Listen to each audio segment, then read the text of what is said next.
Welcome to another episode of the Black Pantheon, and this week I'm talking to Remy Styrk. And Remy is a black filmmaker, composer, and all-around creative. This episode we talk about, one, being a black creator and breaking through the noise, and also how to differentiate content and art. I hope you enjoy this episode. Welcome to the Black Pantheon, where I sit down with creators, innovators, and entrepreneurs to listen to their stories through a cultural lens. I'm Abram Schaefer, a content creator and musician, creating captivating pieces of content that push intentionality and going beyond the norm. This video series is meant to inspire, push new ideas, and dive into the minds of great people. Tell me who you are, for the people that don't know Remy, tell us what you do, how you are, all this stuff, and then we can dive into the conversational stuff. All right. I'm Remy Styrk. I'm a composer and filmmaker. And to best sum up how I am and who I am right now is just, I don't want to say a mess, but I think I'm realizing with the pandemic that it's definitely pushed me to my limits. And I think I realized that all Black people and people of color, but especially Black people, we are just born resilient. So I'm figuring out that I can be pushed to my limit, but I'm gonna be okay at the end of the day. And so that's what I'm trying to push with my art and my music and everything is just slow down. You'll be okay. It'll work out in the end. But yeah, dude, it's a trip. Being a Black person in 2022 is a trip. Bro, no, I 100% agree. I think it's especially in the industries that we're in, we're creative. I feel like both of us think outside of the box a lot, or you can't really box us into what we're doing. It's hard to break through the noise a lot of the time. And I even know with the pandemic, that was very difficult for me because I was still growing in the content that I was making. It's I'm seeing all these other people around me, mainly white people, that are making less quality than I am, and they still breaking through, getting all these other deals and all this stuff. So what am I doing wrong? I think coming into 2022 is not saying I can't worry about that, but it's at the end of the day, what's meant for me is meant for me type stuff. But it's still that what am I doing wrong? What could I be doing more to get ahead? But yeah, I think with your creative moves, talk to me about, do you feel that especially right now, or have you felt that recently where it's I'm moving to another location to break through the noise, or just try something different? What are you trying to do with that? I think, I mean, originally, I think a lot of it was I need to break through the noise and I need to break through this weird bubble that is Kansas City, Yeah. where a lot of it has to do with how the city is set up and where the art lies, Mm-hmm. where you have people that want to support the arts, but it kind of falls into like the ballet and the symphony. So you have top of the spectrum of the arts, and then a lot of people of color and Black people who are out here grinding and putting their whole soul into the art. Yeah. Is past the point where, let's be honest, white people want to invest in. Yeah. So originally it was damn, I gotta get out. I gotta just get out. But now I don't know if it's sad to think of it this way. It's just wherever I go, I know there's gonna be some sort of bubble. Yeah. But I'd much rather be in a bubble with other people that look like me and are doing what I'm doing. Yeah. So the move to New York, New Jersey / area is really about challenging myself. Yeah. Because it's still up to me to create the art. It's not I'm moving and something magical is going to happen. It's just it's a different setting and it's a different group of people. And hopefully it will feel more comfortable where I'm not worrying about racism as much. Yep. Okay, I feel that. So in your industry with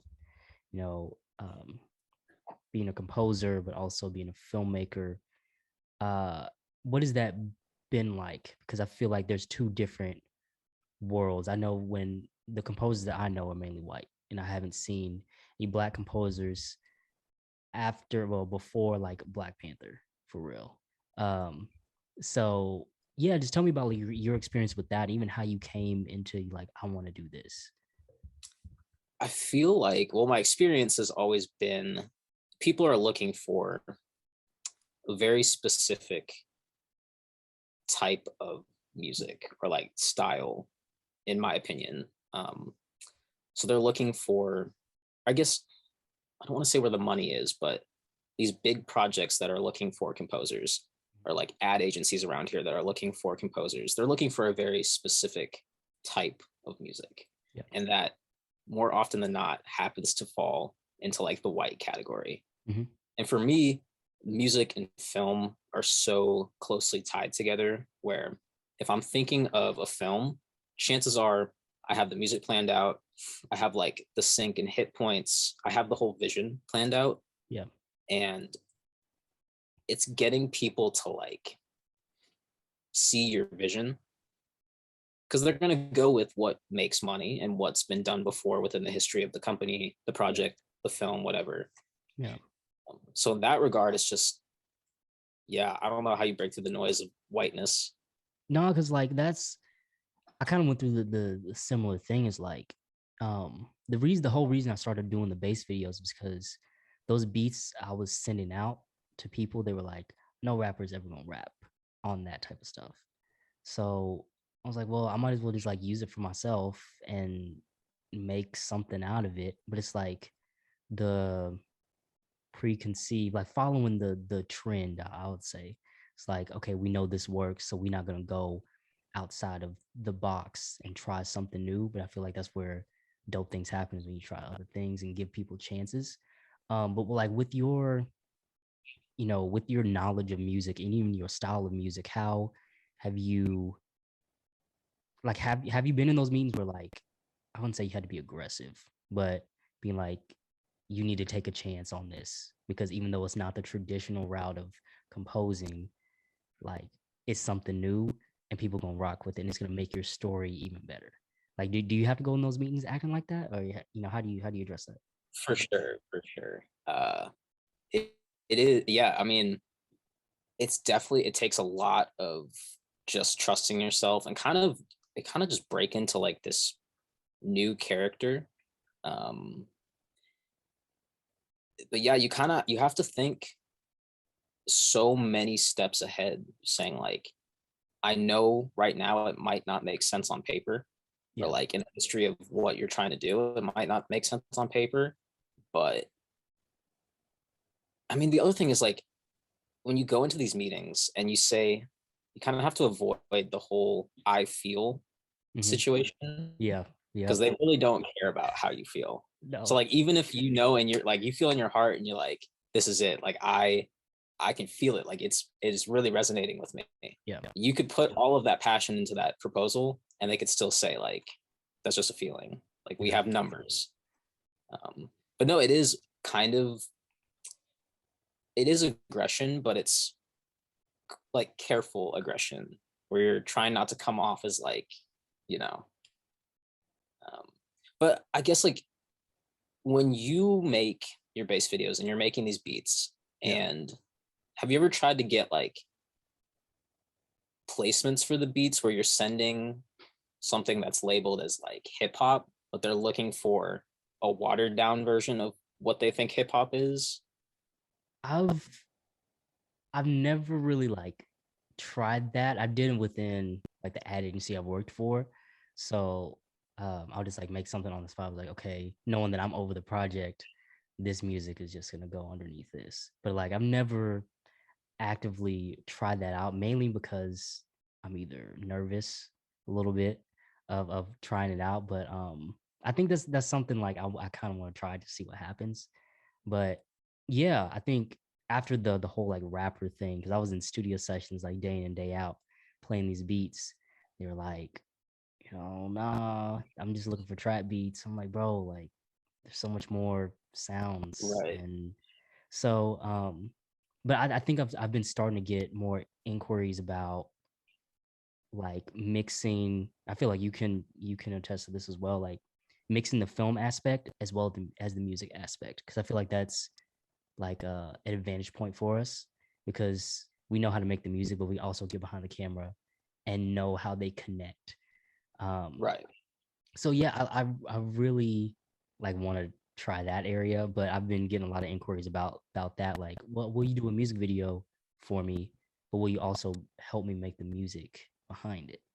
I was like, I've never done that before, but I'm willing to try that. But yeah, I think in that aspect, when you talk about the calm aggression, I think that's the difficult thing as Black creatives, because I've definitely seen, I've been in rooms with white creatives where they're passionate about something, they will let you know, and they will start running around flipping tables. But like, we can't do that, and we have to be very strategic in our moves, especially if we want longevity in this career. But how do you do it without compromising yourself or going home and be like, damn, I definitely just sold out, like everything that, I kind of do believe in. I mean, it took me so long to figure it out and to get comfortable with the fact that, I mean, I feel like there's this crazy amount of pressure on Black creators is to just be the best, where it's like you can be like, mediocrity doesn't have to be just like white. And it's not to like shit on other Black creators, but like we all aren't the best in the game. Yeah. So it's like, if I know I can't do something, I'm not going to push myself just to like prove to someone that I can do it just because I'm Black. And it becomes thing, because to get the job, you almost have to push, like pull back, and you can't go full out and to really take that chance. Yeah. But I mean, that's really why I started making my own films and scoring them myself. It's because I wanted control of the vision, and I wanted to tell it in a way that at the end of the day, if someone didn't like it, I would be genuinely upset because I put 100% of my effort into it. Yeah. That's interesting. Like, I'm glad you brought up that point of like mediocrity. Um, but yeah, maybe that's something I'm learning, because like I was always told you got to do twice as much to get, like half. Um, and I'm known to push myself like a lot. It's like I don't want to be mediocre. I don't want to, but like as you said, not everybody can be top dog for real. At the end of the day, but also I'm learning like when it's pushing myself too far, because I feel like sometimes the strive for greatness becomes an obsession. And I think obsession is good in certain areas, but it can become a toxic obsession where there's been times like, I don't eat because I need to get this done. I'm trying to be the best. I'm not sleeping. I need to get this done. I'm trying to be the best. And yeah, I think that's something like as black people overall, that's what we're told. Like you have to sacrifice a whole lot in order to get the reward. And I feel like that leads to burnout down the line, or that leads to bitterness down the line. And I'm not trying to be bitter towards my creative process, because I'm trying to be the best in order to prove to other people that I am the best. Um, yeah, yeah. I know that was a lot, but like I just think that like that part needs to be said. But in going back to your filmmaking process and even just the scoring, um, where are you pulling from? Like who are the people that you're looking at to be like, I want to remix that style but make it my own? So I it's kind of weird. Like, I don't really have a lot of inspirations from other people. Mm-hmm. Um, I think it's like, I'm not like, I listen to like the music that I make, but I prefer not to. I prefer to just I don't even know what it is. Like at this point, I'm sure it's inspired by someone or something out there. But for me, it's a big part of it is like before I fall asleep at night, I like to just like lay down, close my eyes, and then you know how your brain just starts like thinking of ideas and you like start getting little song ideas. I Yeah. usually do that for 15, 20 minutes and try to wake myself up when I start getting an idea and Hmm. just like record a voice memo of it. Um, but a large part of the inspiration for the films and the scores is just what's an idea that I have and how can I be honest about that idea?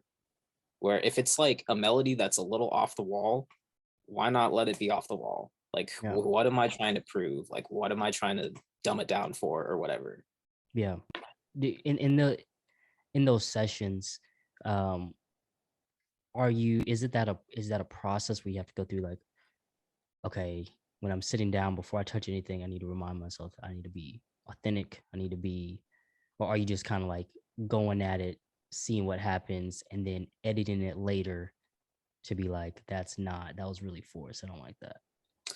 It's it kind of changes. I mean, I always try to remind myself that at the end of the day, I'm the only one doing what I'm doing. Like, there's other people that do what I do, but Yeah.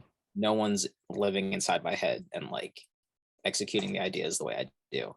Yeah. So yeah, there's definitely times where I will go out and film. I'll get back and I'll start editing, and go to the bathroom, take a break, and I get back and I'm like, I really hate this edit. Like it's just not me. Bro. Where I'm like, damn, now I got to start over. But Yeah. yeah, it's crazy. That's definitely a part of the process. I had plenty of bass videos that I had to scrap. Cause like either I don't the way I filmed it was too forced, or the story wasn't there, or just like the music and then the shots didn't mix. So it's like I think that's something I've learned.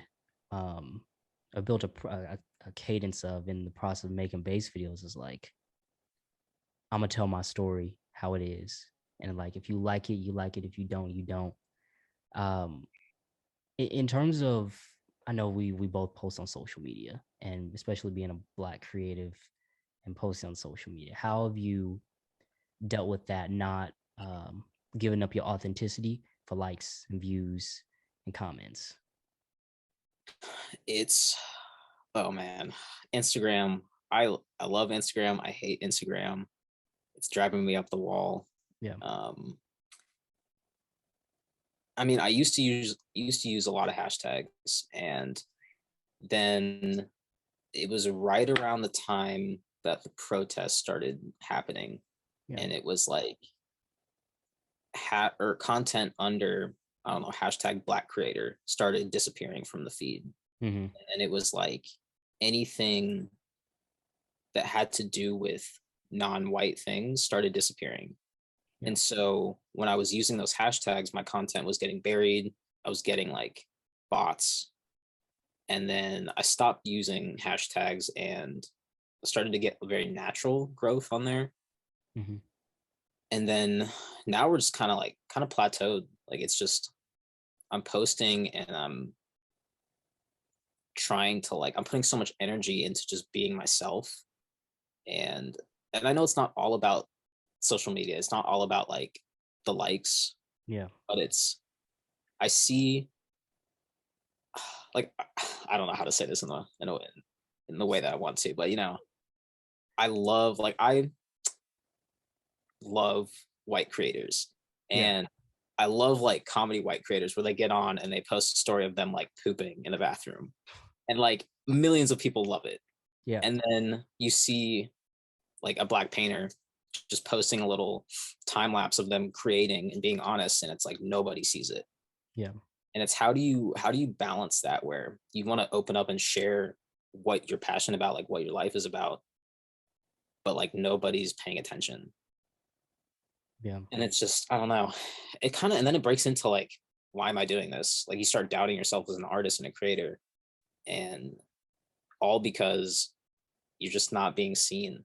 and it goes so much deeper than the algorithm. I mean, Yeah. algorithm plays a large part in that, but it's just, you know how, those like giant paintings that are just a black square, where it's Yep. kind of a mind game of, one, how much can the artist or the painter that did that convince you that you like that?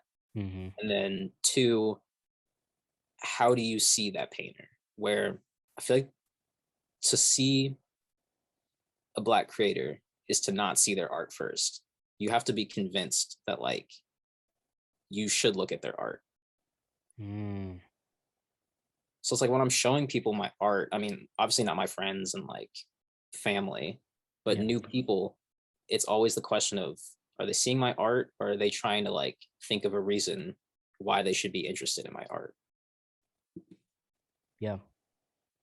So No, I no, just, I'm yeah, glad you brought that up. Like I 100% agree with that. And I feel like internally it's a game of catch up. Like how can I? Because I'm always been told. I think and this works for white creators better than black creators, but you need to grab the hook. You need to first 5 seconds are your best friend and all that stuff. It's like it's harder for us to do it because I know I went down this rabbit hole with my bass videos. Like I need to do some crazy effect or some crazy run in order to get you the first 5 seconds to watch my bass video because I know we're probably not going to watch until the end. So it's like getting down to that point, like, okay, how can I? It sounds bad, but how can I get white approval? Because that's what I've seen success to be. Is like if I want to get in these spaces, I need white people to rock with my stuff. So I need to do all the tricks. Like I'm looking on YouTube, looking on TikTok, but it's like draining my authenticity of my videos. Is like messing with my beats because I'm doing it. Okay, what can be a sound? And I think we as black creators sometimes we get into this rabbit hole of we create the trends, but after we create the trends we need to figure out how do we get popping from the trend that we created. So right. and I think that's just like a difficult thing for me. But in terms of um I would say your audience, like how has that, have you tried to build more of a community rather than just like I want everybody to see everything, but rather just me build a community of people that just rock with my stuff. And if they do, those 1,000 true fans, are you trying to reach for that? Or what are you trying to do at the end of the day with your social media? I'd much rather have 1,000 true fans that are interacting with my stuff and Yeah. take something away from it than just have like 2 million people that just hit like while they're scrolling through Instagram. Um, Nice. but like I was thinking about this the other day, is that we all can create content, and I think just the line between what is art and what is content has been blurred so much, where all art can be made into content, but not all content is art. So like you and me, at the end of the day, we are artists. Like Yeah. the stuff that we create has depth, it has meaning, it has like, at the end of the day, it will stand the test of time. Yeah.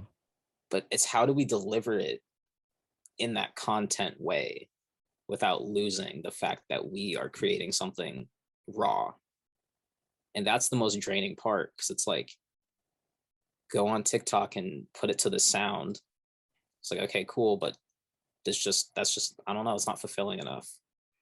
No, I no, I 100%. Can you go more in depth on the content art piece? Cause like that's I haven't really heard anybody like talk about it like that. So if you can go Yeah. in depth on that.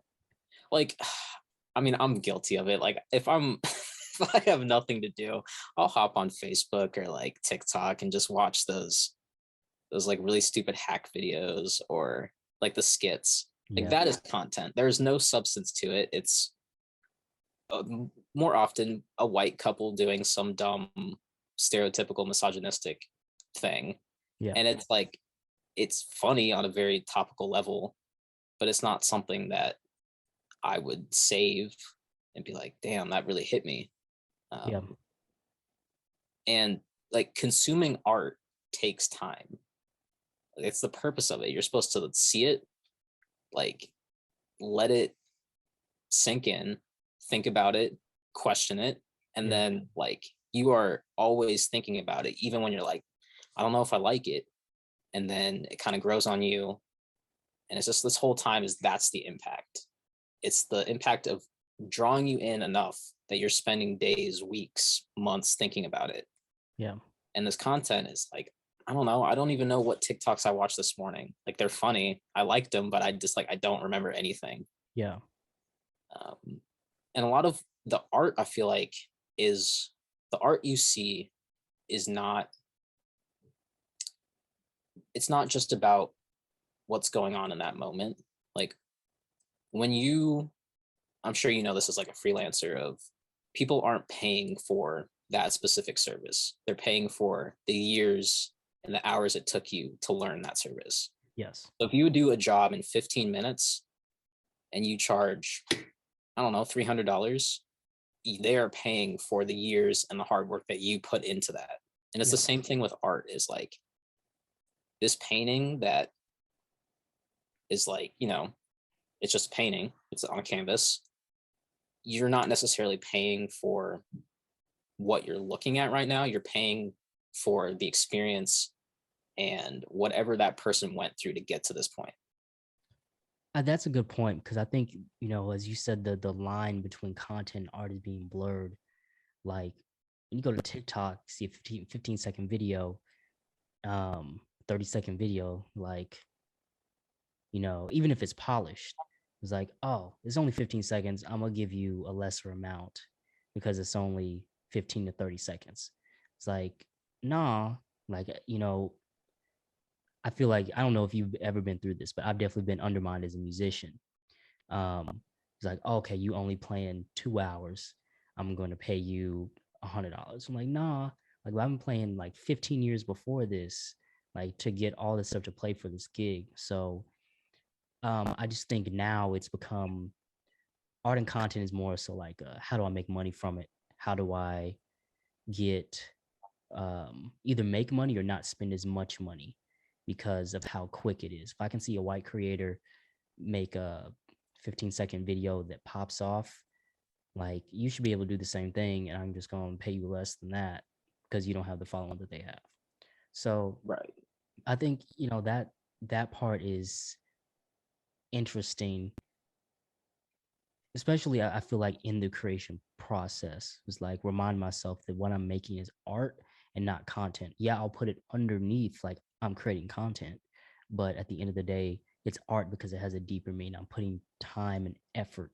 I'm not following a trend. Um, and maybe that's just my thing. Like I feel like trends are the easy way out. Trends are the things that you just hop on and there's no longevity to it. But I feel like when you make art, you build a cadence, and you can always move the lens. You can always go down different paths because you've made that art. You can just, I don't know. That's just how I feel about it. It's like I really don't talk about that a lot, but I think I should more. But um, yeah, I don't know. I just feel like sometimes like there's a blessing and curse with TikTok in that area. For sure. Yeah. Dang. So And the, no, sorry, go go ahead. ahead. Go ahead. Go ahead. The other thing I had dinner with a friend 2 or 3 weeks ago, and we're like art and music, they're becoming so accessible where anybody could have a laptop and make a beat or like get an iPad and start doing like digital design. Yeah. But the more we are like the more art and music are seen as jobs and careers, the more they fall into like capitalism. Or it's like we want to be seen, but now we're just getting buried again. Yeah. So have you found yourself, I wouldn't say everybody has to make a living. I feel like that's like the obvious thing. But have you been more focused on the money side rather than the art side, the music side? Like I still love the music, but I got to pay these bills. So I need to figure something out, or are you like, I'm gonna stay true to my art, and then already know like stuff is gonna come out of it if I stay authentic to what I'm trying to do? I mean, money's great. Money is awesome, but I don't think it's definitely important, but I don't think it's the most important thing. And oddly enough, with the pandemic, where we're all struggling for money and we're Mm, all kind of just like, we don't even know if tomorrow's not promised. Um, nice. I just have this feeling that whatever happens, it will be okay. Like I would much rather down the line be, I mean, I don't want to be broke, Mm, but I still want to be true to my art. So yeah, rather take I'd rather sacrifice a little bit of money to stay true to my art. yeah, Um, because yeah, I mean, I know people that are really happy and go to bed happy, which a lot of people can't say, but they're struggling with their finances. Like I don't know, like they can't really pay for kids' school or whatever. But they, yeah, at the end of the day, they're saying like, hey, we're living this life that I, as a kid, said I wanted to live. yeah, And then I know people who are they're going to the grocery store and not looking at prices, which is like such a weird gauge of a financial situation. But when you think about it, it's like, okay, that makes perfect sense. yeah, Um, but they're not happy. They're not living the life that they want, and they're not doing things that fulfill them. yeah. That's interesting. So I guess your moves as an artist or filmmaker, like what do you, I guess what moves are you planning? Like, are you being strategic with how you are moving in music with your own music, filming or composing, or are you just kind of like, I don't know, I wouldn't say winging it because at this point I feel like we all kind of winging it with the pandemic, but um, yeah, like how are you going about that? Are you being very strategic, like, okay, I want to work with this person, so I need to do this in order to get here, and then yeah, Um, I mean, I'm being strategic. I haven't really like, I don't have a plan in the sense of exact dates and exact times and like yeah, I'm gonna meet this person in 20 whatever, or I'm hmm, gonna do this project by 2025. yeah, Um, I just I don't really know. Like it's just that feeling. Like I mhm, know it's gonna work out and I know what I'm capable of. yeah, Um, and I know, I mean, I have people I want to work with, and I think I guess the biggest thing for me is becoming aware of my boundaries and realizing I mean, first figuring out, okay, so I need to do X amount of projects a year to afford a car payment, rent, groceries, health insurance, blah, blah, blah. yeah, And then how much more work do I want to do where I can, if shit hits the fan, I have money to deal with it. yeah, If I end up in a crisis, do I have money for like a therapist? Do I have money for other services like that? yeah, So my planning, a lot of my actual planning has become or shifted more towards like, if something goes wrong, can I comfortably handle it? yeah. Um, That's interesting. No, that's like, I don't know. I think that's something I've been thinking about recently as I continue to grow up. It's like, cause I'm getting closer to the point of like my parents gonna kick me off their insurance. I gotta get my own. So like getting that, okay, I need to do this with my career. And I'm sometimes I get too stuck on the future where I'm thinking like, okay, I want to work with this person. What do I need to do in order to get here? And like I'm learning how to take one day at a time. Um, but I'm really interested in, you're moving to New York, New Jersey area. Um, how do you what do you see yourself doing there? I wouldn't say what's the plan, but like what prompted the motivation for you to be like, I want to move to New York, New Jersey, out of all of these places, like out of LA, out of Florida, whatever.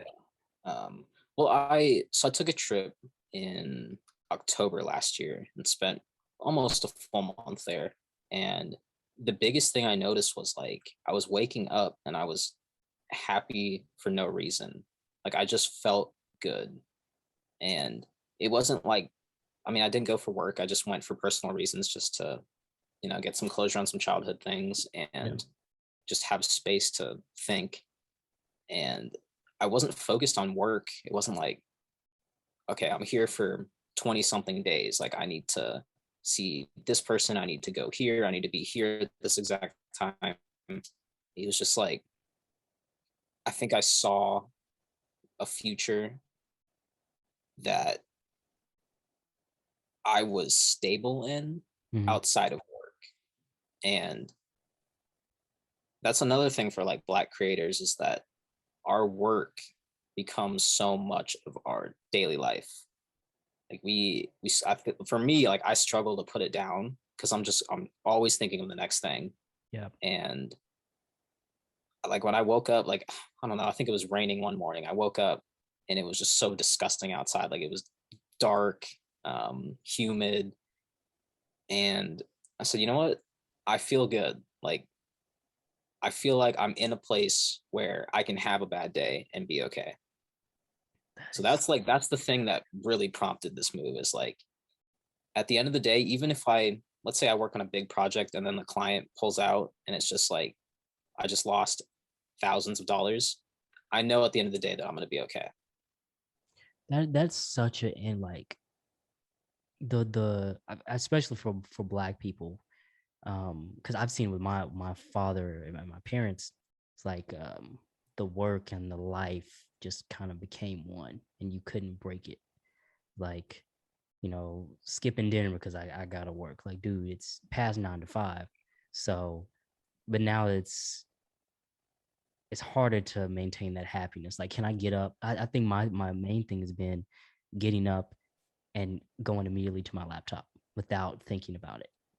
Right. And like not sitting and like taking it in without grabbing some piece of technology and seeing, okay, how do my content perform, or like a list of to-dos that I need to do by this time. Um, so I think that's something you brought it. Yeah, I'm glad you brought that up. It's like the happiness piece. Like, can I actually be genuinely happy and not equate it to something else? Like, I'm only happy when I have thousands of dollars in my bank account. I'm only Right. happy when I have this type of equipment. Um, yeah, I think for just being black, like that's not. I don't hear that. I didn't hear that growing up. It was like you get a job, you be sure you can pay your bills, but there's no take care of yourself, take care of your mental health, all that stuff until like you have a little crisis or you have the what am I doing with my life type situation and really nobody to talk to because they were like, oh, I just dealt with it. Or some people are still dealing with it. Like my father's like, we don't know how to express that. But like as a creative or just as a black person, like how do you navigate that? It's like, Yeah. I mean, damn. I don't even know because I mean you hear the stories about like as a kid growing up, um, it was always like, damn, like Remy's really mature for his age. Where it's like I feel like Black people are born grown up. Like we've been through it. And being, I mean, experience and struggle don't always equate to like maturity. And I feel like that's just a tough spot to be in because we all need like parental love. We all need that little push. Like we all need help. Um, so it's just like it's that weird assumption that we just have everything figured out.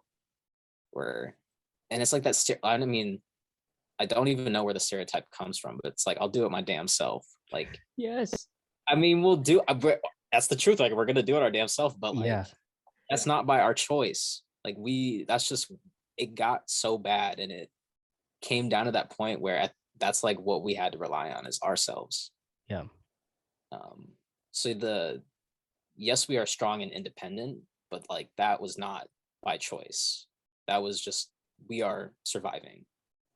Dude, like I'm glad you brought that up. Like this is because I feel like the growing up and the maturity, because I was always pushed like grow up.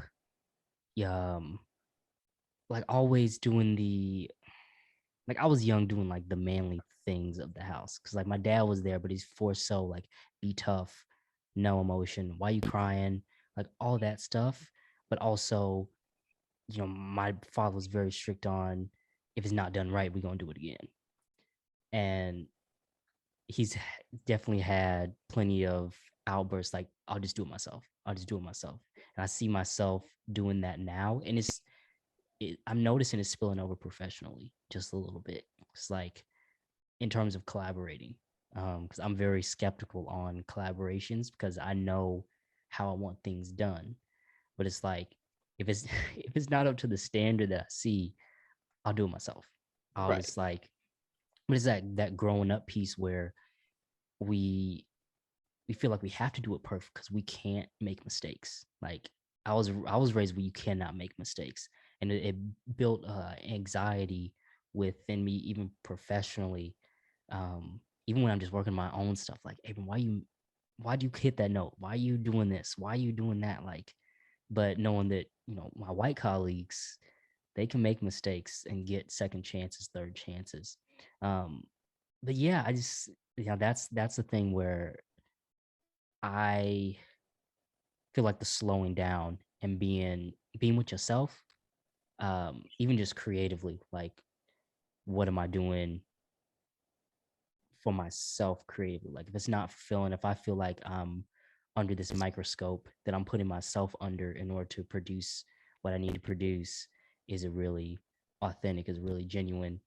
Um, I don't know. Like that's something I've been thinking about. Low key, my next base video is about this. Yeah. So yeah, I don't know. That was like a really long tangent, but um, yeah. So I think I'm interested now in how that is transferred over professionally, like the way you practice, because I know you're a musician as well. Do you put yourself under that microscope of being like, I need to be perfect because it's going, because I wanted to go somewhere else. I wanted to put in these compositions that I'm doing. Are you overly critical when you're practicing? I think when it's when I'm by myself, I'm not too critical. Um, because I've learned to just trust my vision. But if I'm working with other people, it is like the competition factor kicks in where it's like I need to be better than them. Like I need to show you up. Where it's just like I just need to be a team player. Like I'm on this project because they wanted me on this project, not because I have to convince them that I'm on this project. It's just Do you see I yourself mean, doing it with black people as well? Like if let's say if you're in a room with another black person, be like, not saying I need to be better, but it's like that competition. definitely.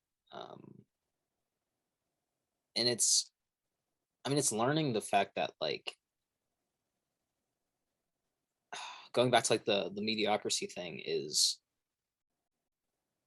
we can still actually I'll use myself as an example. Let's say I'm in a room with 13-year-old me and I'm trying to like outshine 13-year-old me. Like we are in completely different spaces. Like we're not the same person. So like there's no point in me trying to outshine them because we shine in very different lights. but at the same time, like we can uplift each other and be equal while not being equal in talent.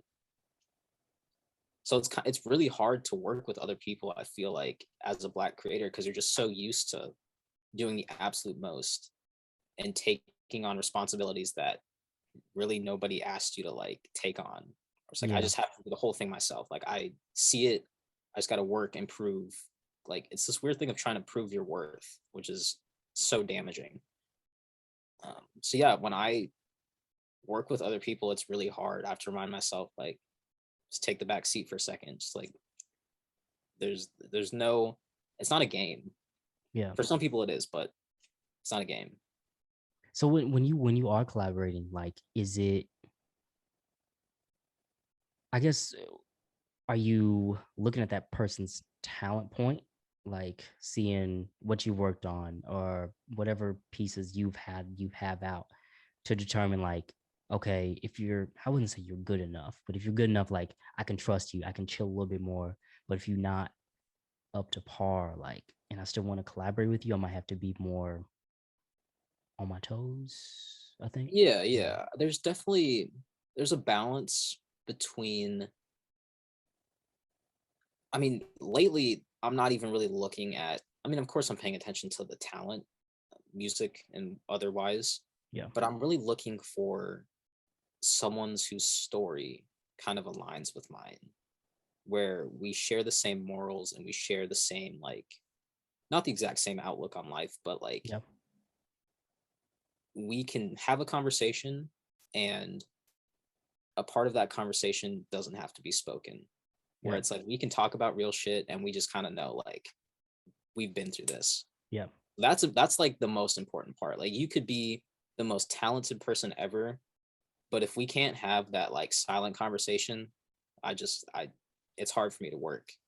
Yeah. uh, but at the same time, it is nice to work with someone who does speak the same musical language as you, Yeah. where it's like if I say play this chord, I don't have to like go over there and show them the chord, you know. Yeah. Yeah. Uh, I know how that one feels.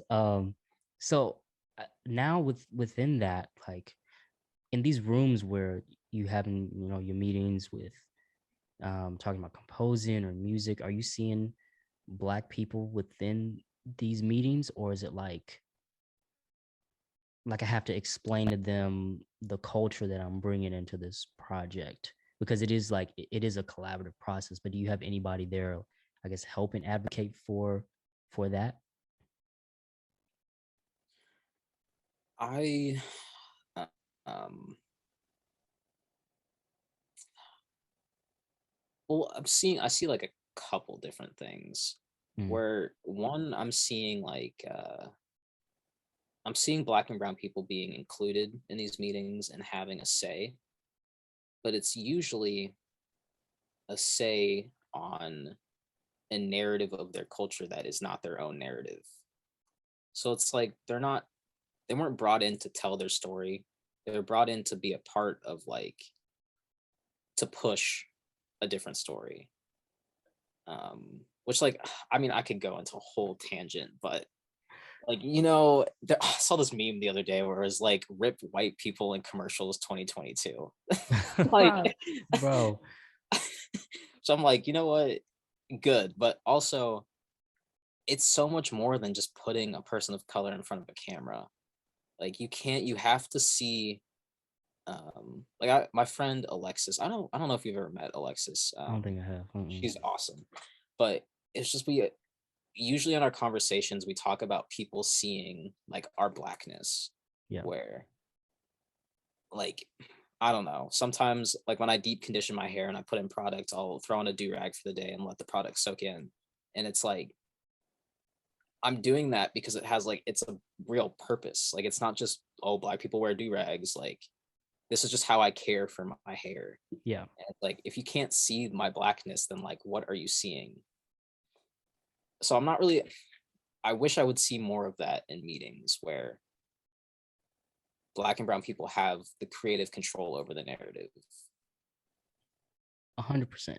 Like, I spoke with my last guest, towards the end of the conversation, we talked about the lack of like Black and brown people in um, ad agencies, and like knowing that like I work, you know, with ad agencies for ad agencies, and it's just like it becomes draining seeing being the only Black person. Like I'm the only Black person in the little corner of the Zoom call, but everybody else is discussing culture and and then just bringing in the diversity piece just a little bit. Oh, we can give a underrepresented somebody 15 minutes of fame in this video, and then yay, we're helping the movement, we're helping the cause. Like I root for Black people, but it's like nah, like no, like it just doesn't work like that. So I definitely want to see more representation, but I also want to see more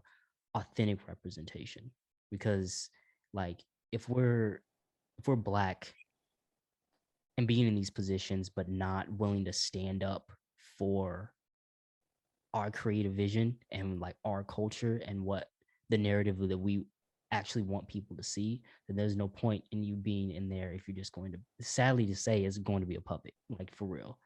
um so I think that's just a thing where that representation piece is hella needed. Like I'm not trying to be a creative director if I can't formulate that vision, and without I wouldn't say without offending you all, but I feel like there's going to be some offense at this point where we are now. Like there's going to be some uncomfortability, but our stories need to be told, and they need to be told in a way that's not like trauma porn, or it's not like woe is me, Oh my God. Black person, Yeah. like the because Black people, as you said at the beginning, like resilient. Like we move culture so much, and there's so many dope stories of Black people creatively and even outside of the creator environment. There's like those stories need to be highlighted without being like, oh, I feel sad for me, bro, I'm from the hood, I'm from, like, no, bro, like not Yeah. everybody from the hood, I'm from the suburbs. Right. Like, Right. so I don't know, that's like just where I'm at with that. I'm glad you brought up that point, for real. Yeah. Yeah. No, for real. Cause like if you're gonna stand in the shade of Black, stand in all fucking shades of that.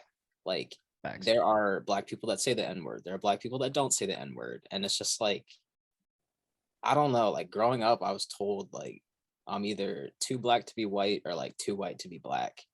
And I'm like, what do you mean by that? Like my skin hasn't changed. Yeah. And then one of my biggest triggers and like the thing that I hate the most is being told that I am articulate. Because it's like, for me, that's saying up until this point, you thought I was just like, Yes. you know what I'm saying? Yeah. 100%. Dang, no, because like I don't know if you ever have those moments where you just like think back when you were younger and you did something cringy. You be like, dang, why did I do that? Was like, I heard a lot of that because I went to a predominantly white high school. So, and then the internship I was in high school was, I was really the only Black kid. So it was like, I was getting a lot of, oh my gosh, you're so articulate. I was like, at the time, I was like, oh, thank you. Like, okay, cool. But now when I look back, I was like, bro, like what? Like, Yeah. so as I think it's being in that area, but also like with me is being more inclined to correct that. Like that's not cool to say. Like you wouldn't say that to another white person. Like, oh my gosh, you're so articulate. Right. Like, but also I think in these professional settings, being Black and being knowing that I'm a smart Black man, I'm a creative Black man, and like owning it. It's like I know I'm articulate, I'm smart, I can do all that. I don't need affirmation from you in order to tell me that. But yeah, I think I don't know. This is I think that's where I'm at. I'm definitely in this I would say season where it's like owning my Blackness and not selling out for a check, for real. That's really what it is. So yeah, I'm glad we had this conversation, man. For real. Like you dropped a whole lot of gems. I'm not even gonna cap. And I'm glad that we can have this conversation, especially highlighting you as a Black composer, filmmaker. I'll definitely link your work. If you want to send me any other pieces that you have, I'll link your work. But for 2022, what do you see yourself doing in terms of like your own projects, people you want to work with, just even if it's not planned out, whatever. But Yeah. Well, the first thing I want to do is I want to get into longer films. Like nothing, I mean, right now my average runtime for my films is like between 2 and 3 minutes. mm-hmm. Um, but I want to kind of just go deeper into some ideas and probably shoot for like the 5 to 7 minute mark. Mm-hmm.